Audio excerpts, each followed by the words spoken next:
देख रहे थे मिशन आर्यभट्ट और बोल हिंदुस्तान का संयुक्त उपक्रम आर्य समाज के द्वारा वातावरण शुद्धि महाअभियान जो प्रारंभ किया गया था, उसी के मद्देनज़र आज हम पहुंच गए हैं झज्जर ज़िले के खेड़ी खातीवास ये गांव है और यहाँ से खेड़ी खुमार ये गांव है और यहाँ से बहुत बड़ा यज्ञ का आयोजन महायज्ञ का आयोजन किया जा रहा है। लगभग 19 गाँव से यहाँ से यात्रा प्रारंभ होकर के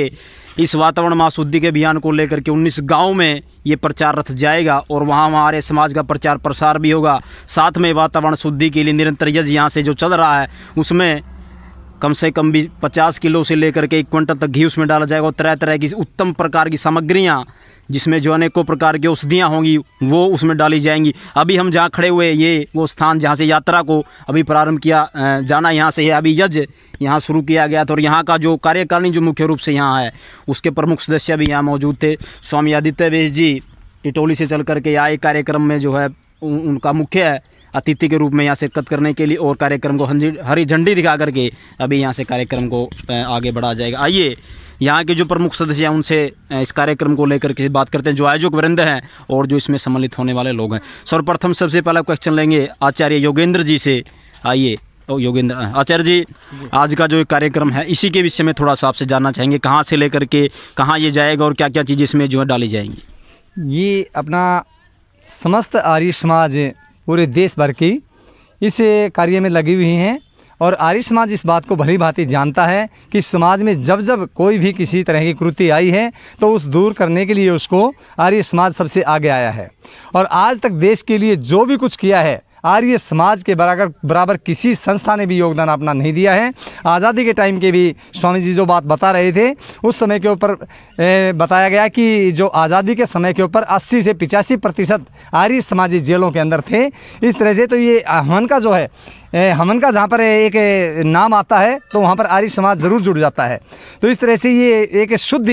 वातावरण जो करने के लिए ये कार्यक्रम जो चल रहा है गांव-गांव के अंदर और लगे हुए हैं, हम भी लगे हुए हैं और भी हमारे सन्यासी वृंद लगा हुआ है और भी बहुत से आर्य बंधु लगे हुए हैं और ये गांव-गांव के अंदर जा कर के पहले हम एक जगह रह करके बैठ करके हवन किया करते थे। तो उसमें कुछ लोग वहाँ से चल के घर से आते थे, कुछ नहीं आते थे और किसी को ये सौभाग्य प्राप्त होता था, किसी को नहीं होता था। अभी आर्य समाजों ने मिल करके विद्वानों ने एक जो है निर्णय लिया कि भाई हमें हर गली गली के अंदर जाकर के अगर इस तरह का ये कार्यक्रम करेंगे तो उसमें हर एक परिवार का बच्चा, बूढ़ा, नौजवान, महिलाएं, पुरुष सभी इसके अंदर आहुति डालने का सौभाग्य प्राप्त कर पाएंगे। इसलिए इन्होंने हर गांव-गांव में जाकर के 19 गांवों की लिस्ट अभी हमारे स्वामी जी सुना रहे थे कि 19 गाँव यहाँ से प्रारंभ करके और कोलपुर में हम इसका समापन करेंगे और ये लगभग 13 तारीख को समापन होगा और 13 के बाद तुरंत इसके बाद में हम नजफगढ़ पहुँचेंगे और नजफगढ़ पहुँचने के बाद इसी तरह से 18-20 गांव जो वहाँ के हैं वहाँ पर जाएंगे। तो इस तरह का ये कार्यक्रम जो चल रहा है इसके अंदर केवल समाज का भलाई के लिए जो किया जा रहा है और समाज को केवल इस बीमारी से और इस तरह का जो दूषित वातावरण हो रहा है इससे बचाने के लिए ये कार्यक्रम चल रहा है। जी आदरणीय जिले सिंह जी आर्य जो इस कार्यक्रम के मुख्य संयोजक हैं वो भी यहाँ उपस्थित। आइए आर्य जी से बात करते हैं। हाँ जी आर्य जी, आपसे यही जानना चाहेंगे कि यहाँ से कार्य जो प्रारंभ ये होगा वर्तमान समय में इस कार्यक्रम की कितनी प्रासंगिकता आप मानते हैं? आज स्वामी जी का धन्यवाद, आज आदित्य वेश जी का, आचार्य जी का धन्यवाद। हमारे को हरी झंडी दिखा के ये यज्ञ का कार्यक्रम शुरू कर रहे हैं और हम चाहेंगे 19 गांवों में लगातार ये यज्ञ चलता रहेगा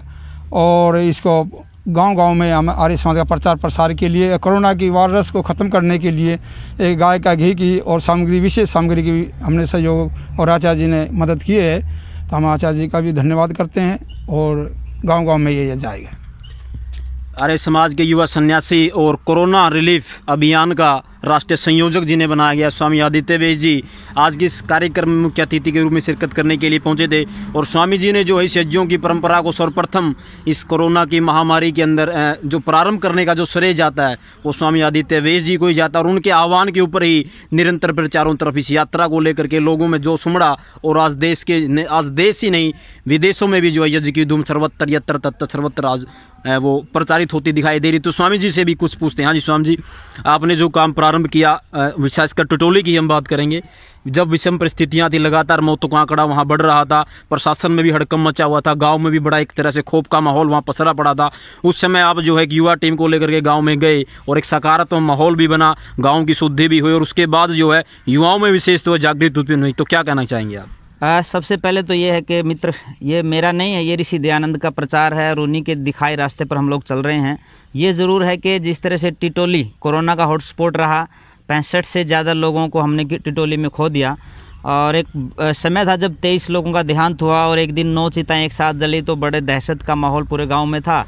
तो तब पूज्य स्वामी आर्यवेश जी जो सार्वदेशिक सभा के प्रधान हैं, उनका आदेश हुआ, गांव के लोग भी आए कि यज्ञ का कार्यक्रम दोबारा से करें, क्योंकि पिछली बार भी हम लोगों ने लगभग 2 महीने तक लगातार गांव में और आसपास के गांव में ट्रैक्टर ट्रोले से यज्ञ किया। अब की बार थोड़ा सा एक अलग तरह का माहौल रहा, दहशत का माहौल था, डर का माहौल था, उसमें लोगों को मोटिवेट करने की बात थी। और जब परिस्थितियाँ बहुत ज़्यादा विकट होते हैं सोनू जी, तो हर व्यक्ति परमात्मा की तरफ देखता है। तो लोगों को आसरा यही लगा कि यज्ञ और परमात्मा हमें अब इस समय बचा सकते हैं। बाद में प्रशासन भी एक्टिव हुआ, उसने भी दवाइयाँ शुरू की, लोगों ने टेस्ट करवाए, जांच करवाए, यज्ञ भी गांव में जो है प्रतिदिन हुआ। और कई बार ऐसा हुआ कि हर घर में जा कर के हमारे साथियों ने, 50 साथियों की टीम थी, हर घर में जा कर के यज्ञ की धूम को जो है पहुँचाया। और आज पिछले 1 सप्ताह से परमात्मा का धन्यवाद करते हैं कि गाँव में कोरोना के नाम से कम कोई मौत नहीं हुई है। तो एक सुखद वो है इसमें अनुभूति, पर एक कष्ट है कि हमने बहुत साथियों को खो भी दिया। अलग जो मैं बता रहा था कि अब की बार आह्वान किया बाहर के लोगों को भी, क्योंकि जिस तरह से कोरोना गांव में फैला और हर गांव में, जिस गांव की बात करें 20, 30, 40 मौतें लगातार हो रही थी, हर रोज़ 2, 3, 4 लोग जो है कोरोना से मर रहे थे। तब एक आह्वान हुआ सार्वदेशिक सभा की ओर से कि हर गाँव गली चौराहे पर बड़े यज्ञों के आयोजन हो। तो 1000 स्थानों का हमने किया था और बड़ी खुशी की बात है कि 2500 से ज़्यादा स्थानों पर ऑन रिकॉर्ड अभी कार्यक्रम जो है वो आयोजित किए जा रहे हैं। अच्छा स्वामी जी, कहना है कि हवा का सैनिटाइजर यज्ञ है, ताकि लोगों तक ये बात पहुंचे और उनको पता चले कि हवा क्यों साफ़ होती है। आपको मैं बता दूं, जैसे ही किसी सामान्य घरों में ये बात प्रचलित थी, जैसे हमारी माताएं बहनें सुबह खाना बनाती थी तो 2 चम्मच गाय के घी को चूल्हे में डाल देती थी और उससे जो सफ़ेद धुआं निकलता है उसको फॉर्मल्डिहाइड गैस बोलते हैं। जो माताएं इस तरह से डालती थी तो वहाँ पर बीमारियाँ ना के बराबर होती थी। आपको याद होगा जब भोपाल गैस कांड हुआ, बहुत से लोग मरे। एक परिवार ऐसा भी था जो दैनिक यज्ञ करता था, उनके घर में बछड़ा था और वो बछड़ा उससे प्रभावित हुआ तो तुरंत उन्होंने बछड़े के पास यज्ञ किया और वो बछड़ा, उसकी जान बच गई। तो ये फॉर्मल्डिहाइड गैस इतनी ताकतवर गैस है, वो वातावरण में जब तक रहेगी, जितने एरिया में वो रहेगी, उस एरिया में कोई विषाणु कीटाणु जो है वो नहीं रह सकता, खास करके किसी भी इन बीमारियों से संबंधित। ये आपके इस कपड़े के अंदर से निकल जाएगी, कपड़ा गंदा नहीं करेगी, लेकिन कपड़े के अंदर यदि वायरस है तो उसको ख़त्म कर देगी। सीलन की वजह से घर के किसी कोने में आपके वायरस छिपा बैठा हुआ है तो उस वायरस को भी ये फॉर्मल्डिहाइड गैस ख़त्म करती है। कुछ टीवी चैनलों ने पर्टिकुलर मेरे को लेकर के टारगेट किया कि स्वामी जी टोटका कर रहे हैं। उनको भी मैं कहना चाहता हूँ, मैं खुली बहस के लिए, हम लोग तैयार हैं, आर्य समाज के विद्वान तैयार हैं, आप आइए और खुली बहस कीजिए। यज्ञ जो है टूना टोटका नहीं, एक वैज्ञानिक प्रक्रिया है, ये ऋषियों की परंपरा है, ये करोड़ों वर्षों से चली आ रही परंपरा है, जिसको महर्षि दयानंद सरस्वती ने पुनर्जीवित किया है। हम लोगों ने उसको आगे बढ़ाने का प्रयास किया है। तो ये यज्ञ वैज्ञानिक प्रक्रिया है, हवा का सैनिटाइजर ये यज्ञ है, प्राणी मात्र की भलाई के लिए हम लोग उसमें मंगल कामनाएं करते हैं। अच्छा, सार्वदेशिक सभा की ओर से जो कोरोना रिलीफ जो अभियान था उसका राष्ट्रीय संयोजक आपको बनाया गया अभी हाल में ही,